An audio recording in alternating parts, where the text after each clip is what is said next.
Welcome to Yorkville, one of Toronto's most upscale and historic neighborhoods. Join me on a walk through the neighborhood while I cover its history, local real estate, and its transformation from a bohemian enclave into a luxury shopping district that it is today.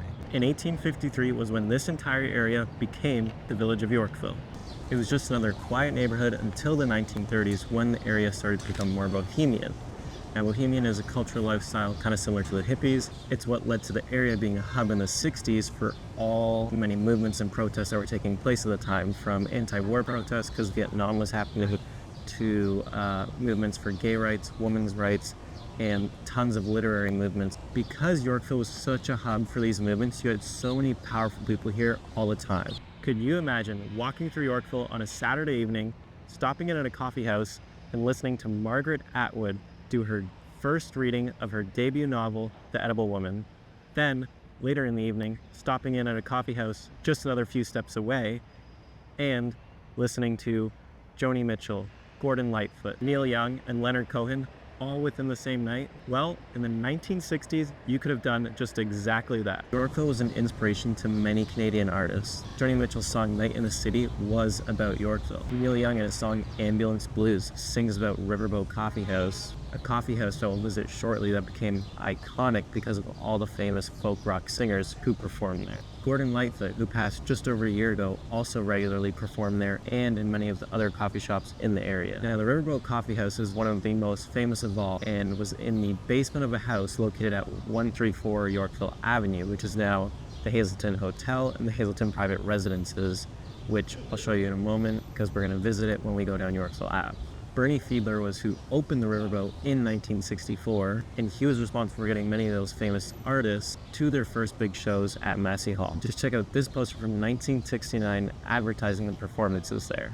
I was amazed when I saw this poster because Buddy Guy was on it as a performer there, and I just recently saw Buddy Guy this past April at Massey Hall at the ripe age of 87.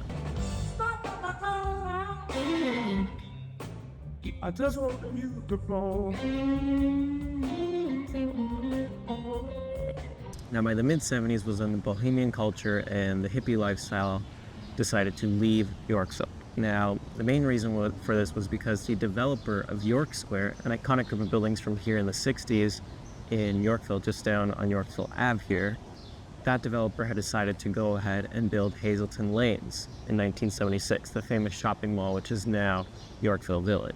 This was what marked the start of Yorkville's development rush, and it was all that was needed for the rest of the developers to come in and build luxury condos, luxury shopping boutiques, you name it. And once the developers were in, it forced the counterculture community to move out because many of them were here because it was so affordable to live, because nobody wanted to live here, and when many of the bungalows and houses were all run down.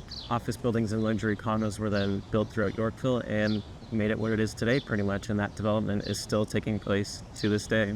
Yorkville is kind of central to this area that I'm in, which they still refer to as the village, but the border is kind of spread out. So Yorkville technically runs east-west between Avenue Road and Yonge Street, and then north-south between Charles Street and Ramsden Park, both of which we'll visit so you can see the southernmost point and the northernmost point to get an idea for the border. The heart of Yorkville is the village of Yorkville, which I'm in now. I'm in Yorkville Park. Most of the history is here. So we'll start here with streets like Cumberland, Yorkville Ave, Scollard Street, and Hazelton Avenue. So now that you know what Yorkville used to be, let's go check out what it is today. Let's start here on Cumberland Street. The first place we'll come up on is just over there, and it's David Rocco's Bar Aperitivo. Now, David Rocco's bar is great for lunch, cocktails, and basically any other kind of aperitivos.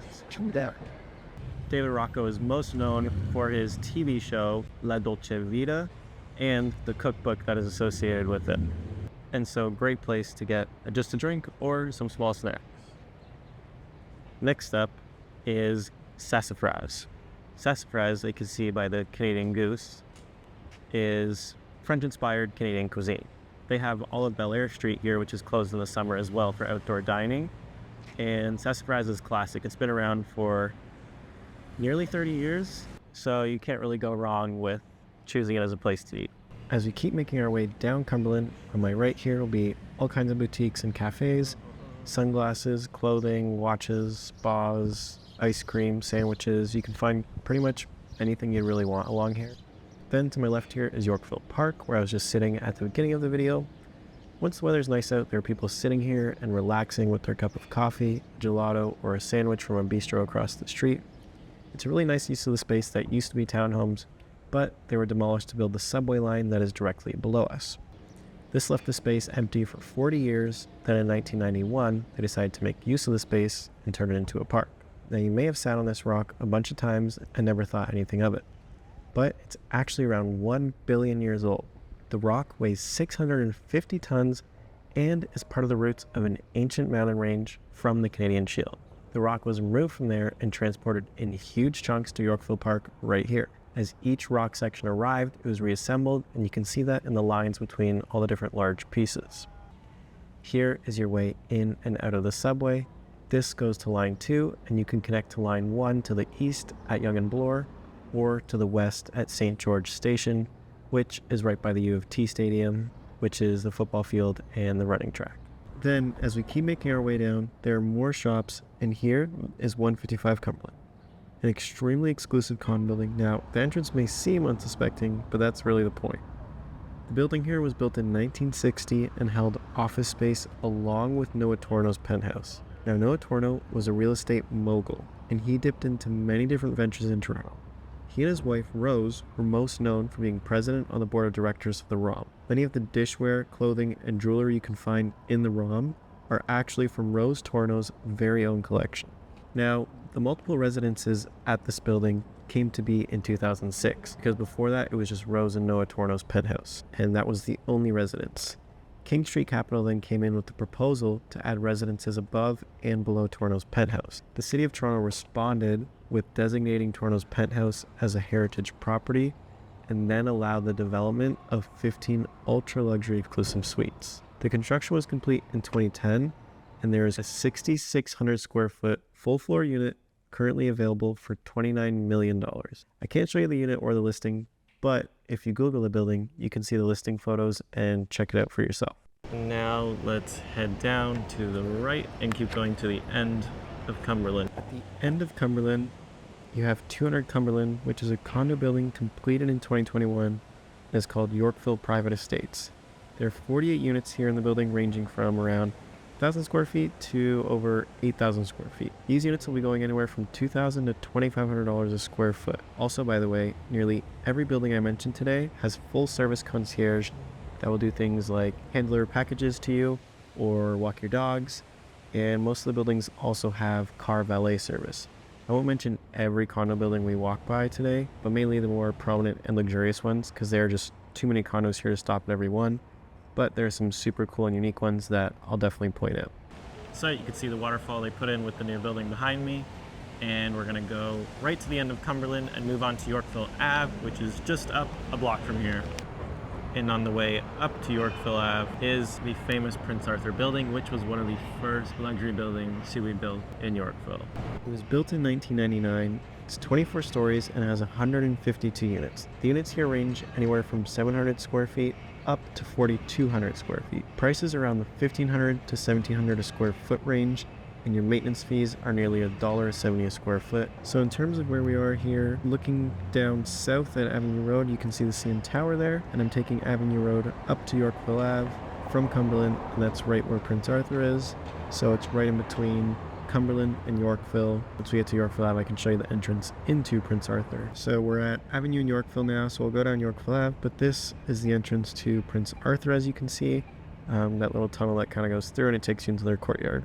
And just across from the Prince Arthur building, right here at Yorkville and Avenue Road, is what used to be the York Square, which I had mentioned previously, but it wasn't safe from development and it's been demolished, and here instead there will now be a 29-story luxury condo building in its place. Then as I head east on Yorkville Ave towards Hazelton Hotel, which we'll get to next, you have Loomis here, and they sell photography art, and then you have STK there, which is kind of like if the keg became a club and a little more luxurious. That's STK's vibe. So let's head over to the Hazelton Hotel now. So this is the Hazelton Hotel, and this is where I had mentioned that the Riverboat Coffee House used to be. Imagine this used to be a townhouse. In the basement was the Riverboat Coffee House, and they actually have a plaque here to remember it by, and it explains what it was, its history, and it's a nice little plaque to read.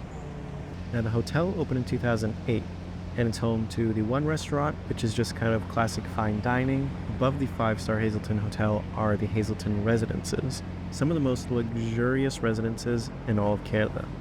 The largest unit here is 8,500 square feet, and your average price per square foot ranges from $2,000 to $2,500 a square foot, and your maintenance fees are around $2.20 a square foot.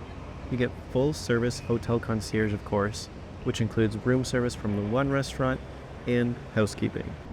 So yeah, pretty cool place, especially with the private residences aspect, and also I'm sure pretty cool to stay in as a hotel. So let me make our way that way and keep heading down Yorkville Ave. Here are where some of the more well-known luxury brands are located. Brunello Cucinelli has a store here, Versace, there's a Louis Vuitton there as well, and then there's the Chanel flagship store here. Now, the Chanel flagship store is actually quite special because it's on the site of what was Mount Sinai Hospital, which was built in 1922. The hospital eventually moved to Hospital Row in the 50s, and now just the brick facade remains. Rose Torno, who I mentioned earlier when we were at 155 Cumberland, was actually the first president of Mount Sinai Hospital Auxiliary in 1953. And so that right there that I'm looking at is the Chanel flagship store, and then right here is the Louis Vuitton store, and then down this little walkway is where Sophia's is, and Sophia is a really great restaurant as well in the area. Now let's keep heading east along Yorkville Ave, so we head towards Bay Street. And then we have 61 and 68 Yorkville here. They're home to a variety of units from 500 square feet 1-bed units to 4,000 square foot 3-bed units. You'd be paying around $1,500 a square foot in these buildings typically. And then in the bottom of 61 Yorkville here is actually where Pusateri's used to be, and they just recently decided to not renew their lease. So the space is empty now. Now let's cross Bay Street and check out the Four Seasons. Four Seasons is home to some of the most luxurious private residences across the world. And that's no different here in Toronto. These units cost you anywhere from $2,500 to $2,800 a square foot, and your maintenance fee will be around $1.50 a square foot. These are arguably the most luxurious and expensive condo units you will find in Toronto. Some famous names that live here and have lived here in the past are Isai Scheinberg, the founder of Poker Stars, Paul Godfrey, former president of the Toronto Sun and former head of the Blue Jays, and he played a large part actually in bringing the MLB to Toronto. Mike Babcock, the former head coach of the Maple Leafs, also used to live here, and just like Hazelton Hotel, you have the hotel concierge at your full service along with all the amazing hotel amenities. Now right here next to the Four Seasons and across from 33 Yorkville is Toronto Fire Station 312. It was originally built in 1876 as a fire hall, so it still serves its purpose to this day. Now you may be wondering why a fire hall needs a bell or a clock tower, but if you've ever seen an old fire hall, you notice they all have these towers, and it's because they were used to hang the old canvas fire hoses so that they could dry. And then right next to the fire hall here is a Toronto Library branch. Now this library branch is special because it was built in 1907, making it the oldest library in Toronto. Its construction was funded by Andrew Carnegie, who was a famous American philanthropist that was responsible for much of the growth of the American steel industry. Now he credited much of his success to having access to books, and so he funded the construction of over 1,600 libraries in the US and 125 in Canada, laying the groundwork for the concept of public libraries today. And now we are at what is the beginning of Yorkville Ave. So this condo right here is One Yorkville. One Yorkville was complete in 2020 and is more of your standard luxury condo in Toronto. This is 11 Yorkville, which is nearing completion. And then down there is actually 33 Yorkville, which is now called the Pemberton because they bought it out from the previous developer when they went into receivership. So yeah, One Yorkville right here. And then right across from One Yorkville is 18 Yorkville. Now, this building is kind of the same as One Yorkville, just an older version, but it actually was the center of some news this past December when it was discovered that Hells Angels members were using a unit in there as a stash house for some of the cash from one of their gambling rings. So, funny story. So we're back at Yorkville and Bay here. That's 61 Yorkville, that's 68 Yorkville, and we'll take Bay up to Scollard Street now next. Now, Scollard Street, which we're heading to, is probably one of the most quiet streets in Yorkville because it and Hazelton Ave, I'll show you on a map, are part of the Heritage Conservation District by the City of Toronto. So there's no big condos or anything like that there, which helps keep it quiet because there's less traffic in terms of foot traffic and car traffic. And there's none of the banging construction noise that is happening around me like you see with this giant building back there. It's just quiet little townhouses, so I think it's one of the more quiet streets along with Hazelton Ave, of course. But Scollard Street has lots of shops, and it's where most of the boutiques and spas are, like salons, mani-pedi stuff, and massages. And Hazelton Ave is more just houses and not really shops, boutiques, that kind of stuff. So we are on Scollard Street now. There's some of the shops behind me, and let me show you around. So like I mentioned, here's where you'll find more boutique shops, and then most of the areas, salons and spas. And then this here is the Collector's Studio, which is a great place if you're into cars and racing. They have an amazing collection of model cars, race-worn helmets, paintings, and more. Majority of it all being F1 related. I've gotten a few items from them, and they're a really unique store. I highly recommend visiting if you're into anything car related. Skip the F1 exhibition downtown and all the lost and confused people, and come here instead. You'll have the whole place to yourself. And then as we keep heading across Scollard Street towards Hazelton, you can see again more salons, places to get your brows done, all that kind of stuff. Right here is Hazelton and Scollard. That is the entrance to the Yorkville Village Mall, which was formerly Hazelton Lanes. And so now that we're at Hazelton Ave, an important thing to know is that the properties off of Hazelton Ave here are all part of a Heritage Conservation District, like I mentioned earlier when we were walking to Scollard Street. So a Heritage Conservation District is an area that the City of Toronto designates to have historical significance, and so the planning and development in the area has to revolve around the area's historical significance. But in reality, the designation doesn't really mean much. Other areas that are also designated as Heritage Conservation Districts are parts of Cabbagetown, St. Lawrence, Riverdale, the intersection of King and Spadina, and a few other areas. And so back to the intersection of Hazelton and Scollard, here is my office. So Hazelton and Scollard right there, entrance to the Yorkville Village Mall, which we were just at, and then right there is my office. And then right next to that is 36 Hazelton Ave, and 36 Hazelton Ave is a building that actually used to be St. Basil's Catholic School, and it was built in the 1920s. The conversion into condos, just keeping the facade in typical Toronto fashion, took place in 2015, which goes to prove my point that designating areas as heritage districts doesn't really do much to protect heritage anyways.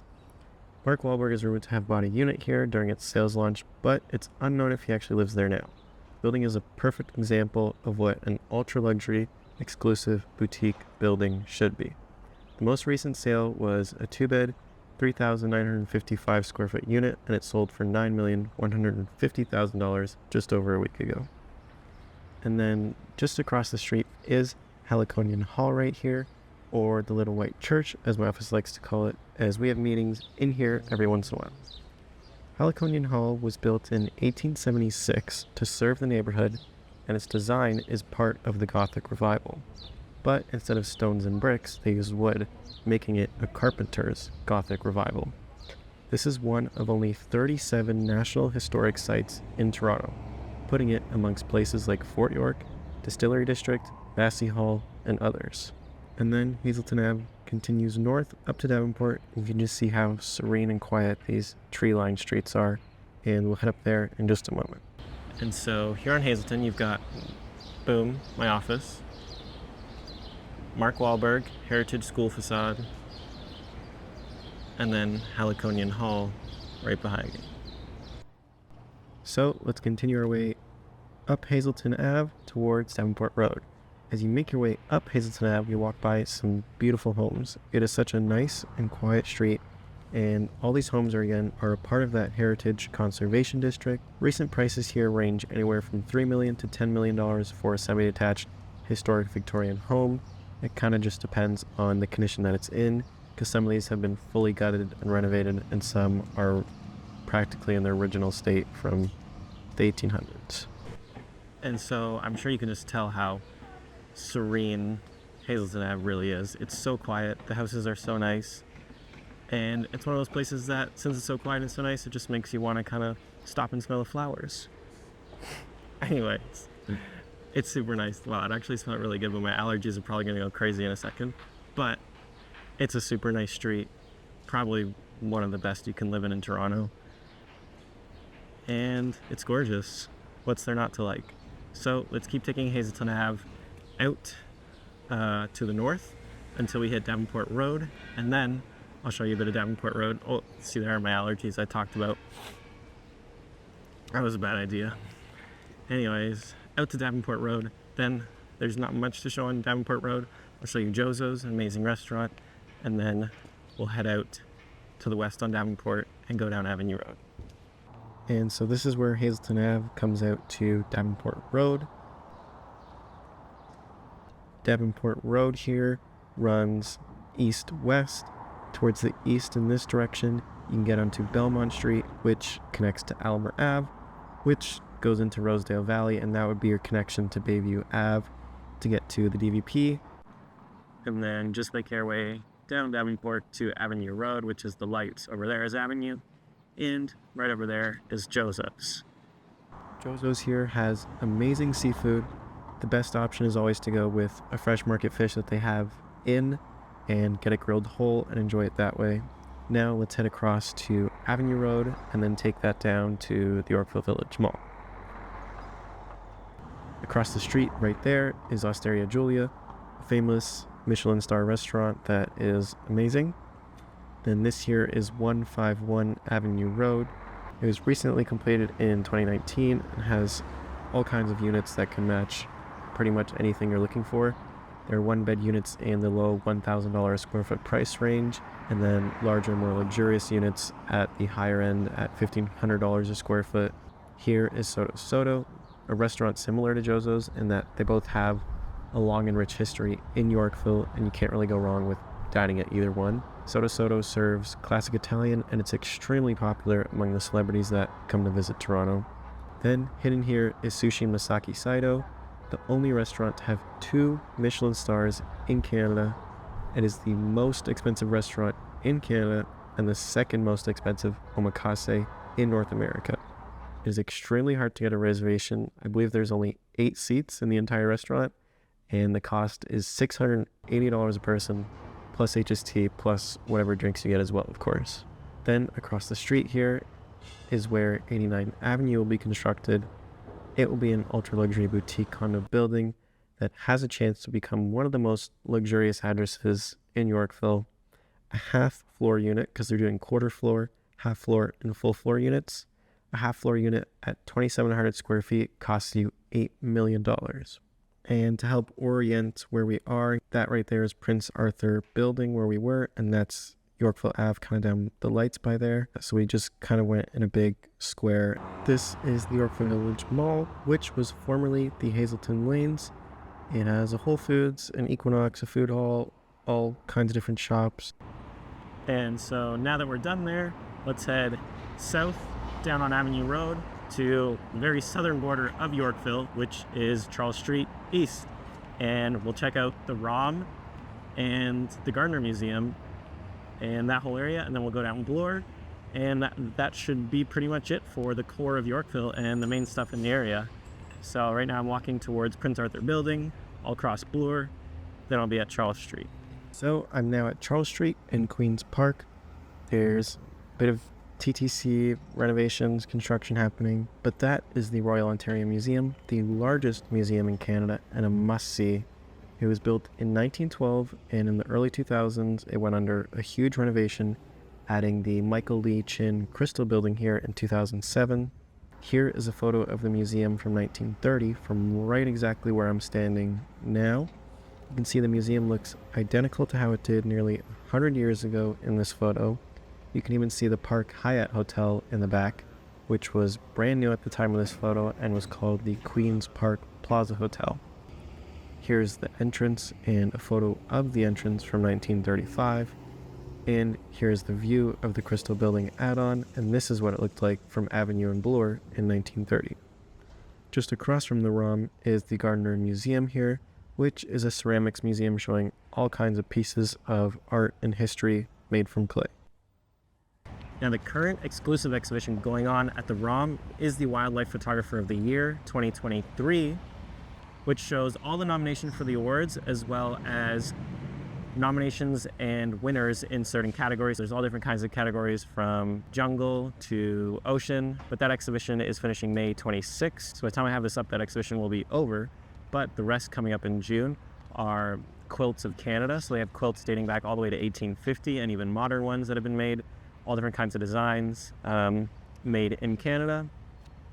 There's also the Earth Immersive exhibit coming up in June, which will be a sensory experience, so smell, sight, touch, all of your senses in different areas. So like jungle, you walk in and it'll be humid and misty and you can smell kind of the humidity, stuff like that. Or you walk into a forest and you can smell the pine trees. So it's going to be an immersive experience like that. So that'll be a cool one to check out in June. Then the third one in June is the Wild Cat exhibit, showing off different kinds of wildcats and taxidermy. I believe they'll be, I'm not really sure on the context, but Wildcat exhibit, check it out. So in order, you have the Earth experience June 1st, then June 15th you have Wildcat, and then starting June 29th, I believe it is, you have the Quilts of Canada exhibit. Here, where Queen's Park meets Bloor and turns into Avenue Road, is a cool view of the Church of the Redeemer, which was built in 1879. This is one of the rare cases in Toronto where you see purposeful architecture. The office buildings in the back provide the perfect backdrop for the church without taking away the spotlight. In fact, they really bring your eyes more towards the church with the angles and dropping levels of the building. So now, let's head across Bloor. The shops continue here on Bloor where there are plenty more luxury stores. And then this building here, it may look familiar because on top is the same residences as 155 Cumberland, but now from Bloor. So that is where Noah and Rose Torno had their penthouse, and now they're luxury residences, and you can see the terraces from some of the units. Then this little side street here is St. Thomas Street, and this is where the Michelin star restaurant Enigma is, and it is an amazing dining experience that I highly recommend you check out if you can.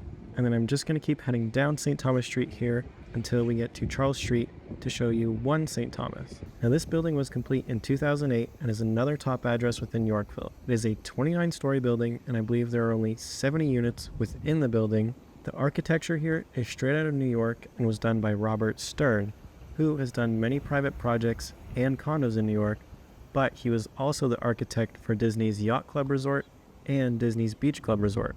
Units rarely become available here, with only 5 being sold since 2021. The most recent sale was 1 year ago for a 2-bed, 2,000 square foot unit at $3,895,000.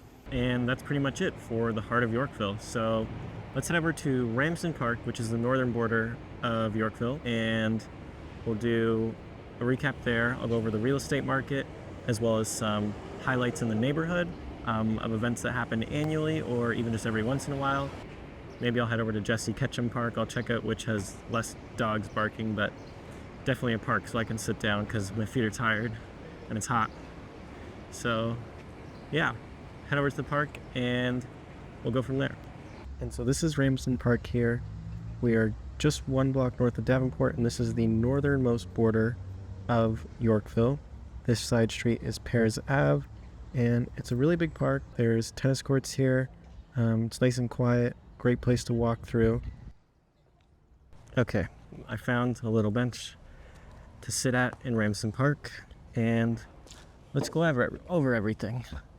As you saw on our little tour of Yorkville, the real estate is quite something else. There's so much luxury, and even the entry-level properties are starting at least $1,000 a square foot. If you find anything below that, they're most likely holding offers, or to super old building, and the maintenance fees are sky high. But entry-level would be around $1,200 to $1,500 a square foot, I'd say, for a condo in the area. Houses, as you saw, are mainly semi-detached Victorian row houses, and they're pretty much all in the Hazelton Conservation District area and the kind of little side shoot streets off of them. And those are around, as I said, $3 million to $10 million. It really just varies based on what's been done inside. Even though it's in a heritage conservation district, they still do renos. It's just a little bit of a longer approval process, but a lot of them are pretty well renovated inside. But back to condos, so entry level $1,200 to $1,500 depending on the building and what floor you're on.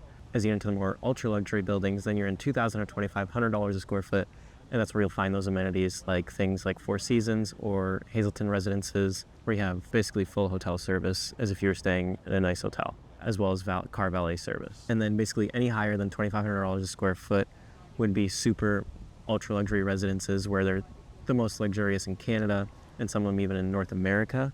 And places like that would be, say, the Four Seasons, some St. Thomas residences as they come up, 155 Cumberland, some of the ultra unique units in there. Another place like that would be 36 Hazelton, which is the one where Mark Wahlberg supposedly bought. Places like that would be where you're paying $2,500 to $3,000 or even higher a square foot. Also ultra luxury pre-con like 89 Avenue, which I showed you, where basically each residence is bespoke and you have half floor, full floor units, and it's pre-construction obviously, so that's where you'd be paying closer to $3,000 a square foot or even higher. For cool neighborhood events that take place, some that I should mention are the annual Father's Day car show, so that will be happening soon. I don't know when Father's Day is, which is bad, but sometime in June. Yeah, that is the Bloor Yorkville Father's Day car show, and they close down all of Bloor, and they have all kinds of exotic cars for you to see close up, and they raise money for charity, of course, as well. The last week of June is Jazz Fest, and so they're going to close down tons of streets in Yorkville, have multiple different stages, and have all kinds of different artists, and not just jazz specific. Andre 3000 I know is going to be here. He's going to be performing at Massey Hall, as well as Toby, who is more R&B, rap, hip-hop kind of area, but he kind of mixes in jazz. It's more modern, I'd say, but again, it's not jazz specific. So yeah, cool different artists that will be performing at Jazz Fest. You can find out everyone who will be playing there, stage locations, timing, dates, all that at torontojazz.com. So easy to remember. Go check it out. Then the last week of August, they do the annual mural block party. So there's lots of hidden murals within Yorkville that you can kind of just see every once in a while. And at the mural block party, you can watch certain ones being made live, check out current ones that are there, and just kind of enjoy the atmosphere that comes with it. There's also the annual Yorkville Run, which takes place in September. I've heard it's an amazing run to do. I haven't done it myself yet, but maybe this year actually. September is close to October, which is when the TCS, Toronto Waterfront Marathon is, which I will be doing. So if they're too close together, I won't. But if it's, I'd say like more than 4 weeks or 4 weeks apart from each other, then I'll probably do the Yorkville Run. It's a 5K, so that'd be cool to do. Other than that, there are random one-off events every so often. You can find those at Bloor, as in the street, BLOOR-Yorkville.com. They have lists of all upcoming events, not just annual ones. For example, they just had the Distinguished Gentleman's Ride. That was really cool. I went to that. I got some footage, so I'll put it up. So cool events like that take place all the time.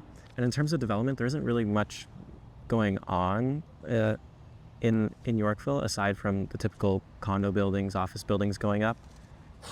The area will pretty much stay as it has been for the past couple of decades now, and just continue to grow with developments here and there. That's just how it is, especially in a dense area where they're right on a perfect transit line. You have line 1 and 2 super close by. They have the cycling network there, so they're going to continue to build density there, and I don't really see an issue with them building there. And I like how Yorkville is. I don't really think there's anything I would do to change it.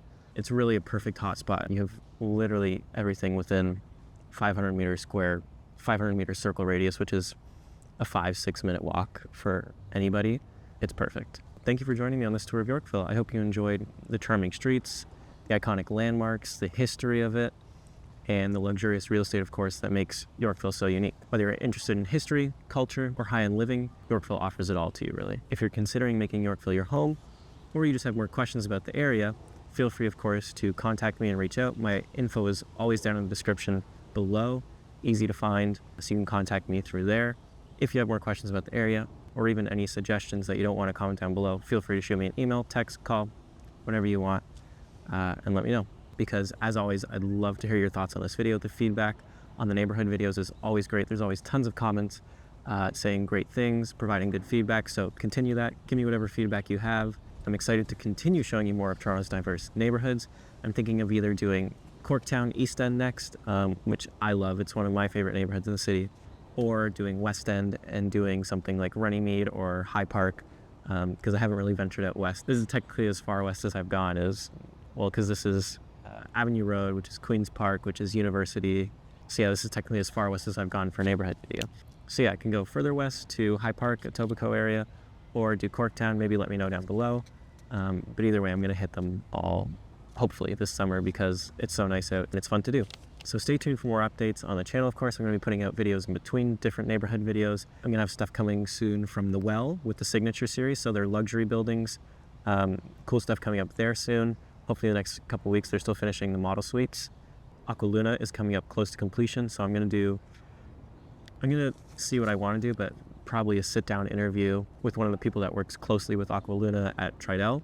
And then in the fall during occupancy, or maybe even late summer, get you in there and show you some units. I'll put a follow-up soon on Waterfront Toronto and the Portlands project because there's lots going on there now since I made the video about Queens Quay East on the waterfront there and kind of what's happening with all developments, Quayside Impact, those projects. So lots of updates to post about those. So I'll make a video soon about that, but I'm going to wait for there to be a little more progress in terms of information, and then I'll share it all with you so you can find out what's happening, because there's not really a lot of information out there for the general public to learn about what's being built there and how it's actually all going to function.